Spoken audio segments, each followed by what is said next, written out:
Hey everyone, and welcome back to Joy at Work. It's great to be with you all again today. It's September 3rd, 2021. It is the month of September. We are in the Ember months, unbelievable. Just the last 4 months of the year. Hope you're doing well. Hope you're staying safe. I'm coming from you on top of my balance board of my standing desk. Always, always wonder how these things will go as I try to keep myself balanced and talk.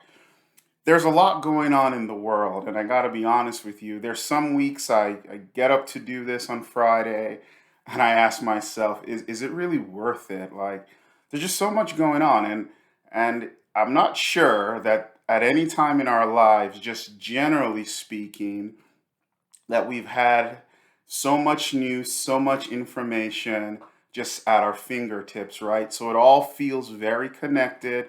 It feels very intertwined. You think about a pandemic, you think about all the things going on in Afghanistan, you think about some of the social issues in the United States, and just all over the world. They're just challenges, just so many challenges. And there have always been challenges.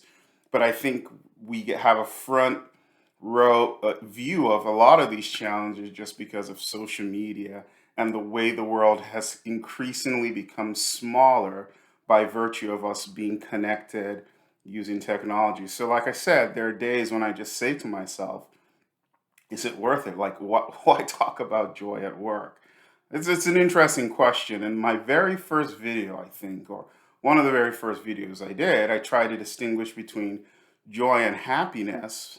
And I argued that happiness is largely externally triggered. It's like a bit of a fleeting emotion, you know, and unlike joy, which is it kind of comes from the inside, it can be cultivated.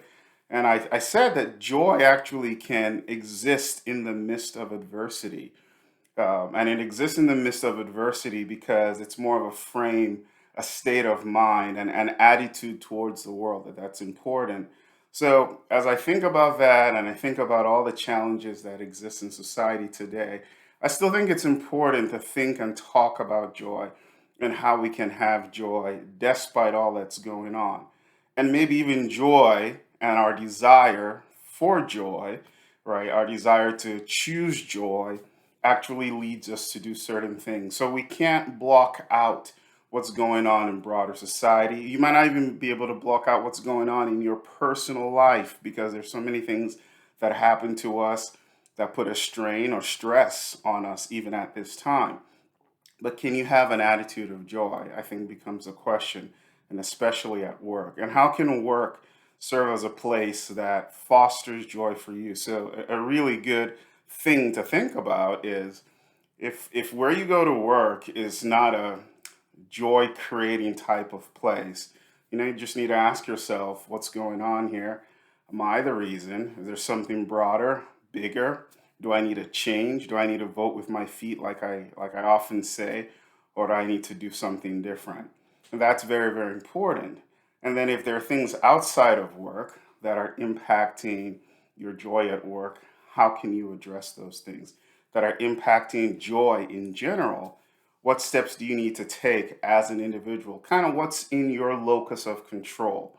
Like what can you control that can maybe change things or modify things or do things a little bit differently? So I'm going to share with you some things that I do to try and maintain an attitude of joy despite what's going on. So I've often said you choose joy. So joy is something we need to be intentional about. So if you want joy in the workplace, it's not something that happens accidentally or incidentally. It's something you choose and you purpose to make sure you have. And so what things can you do in that context, right? I think it's important to take stock of things around you that bring joy. Is it an interaction? Is it a work item that you've done? It is some challenge somebody gave to you. Is it something that you just saw on the news that warms your heart? Those are all important. I also think in this day and age, it's important to kind of manage the information you take in. There's a lot on social media, whether it's Facebook or LinkedIn or Twitter. And if you're like me, right, there's always a position you see that gets your blood boiling, or something that somebody says that gets your blood boiling because it just really conflicts with your set of values, right? And so sometimes it's important to just shut the computer or disconnect from those things, or even maybe more importantly, create some boundaries and simply say, I'm not following that person anymore. I'm not listening to anything they say. There's nothing wrong with boundaries. You can actually still care for people, but put boundaries in place so that they do not do things that negatively impact you. I think a gratitude journal is always important of some form. It takes some time to just write down and note the things you're thankful for, especially in the workplace. This is a channel that talks about joy at work. So it's important, I think, to write down things you're thankful for about your work situation. And honestly, if you begin to write and find that you can't write anything down, then that's a sign that you probably need to be thinking about something else or doing something differently. Maybe, right? I also think it's important to, I've talked about self care and rest and sunshine and exercise. Those things are also very, very important if you just want to cultivate joy and perform actions that help to instill joy in you. Again, the world outside of us is just it's raging, and there's little we can do to some of these big issues. But one of the things we can do in the context of fostering joy is find a way to engage in and act in your situation. So maybe your organization has some resource groups or communities of practice or some social groups that come together to see what they can do to improve the state of affairs in the world. Join them, participate. If your company doesn't have one, then find a group outside, volunteer, take part in something civic, do something that allows you to make a contribution back into society, right? There's research that shows that people who contribute generally feel better about themselves than those who are just solely focused on achievement. So there is something said to give back. It creates joy. So look, there's a lot going on. Like I said, there's some Fridays I wake up and I'm like, do I really want to talk about this stuff? But I think this still matters. It's still important. There's so many dimensions to our lives. Work is part of it.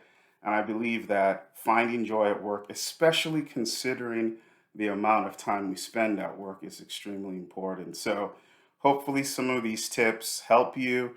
If you've got any ideas of your own that you want to share with me, please reach out and share. And hopefully we can work together to continue to find joy at work. I'll see you around next time. Bye.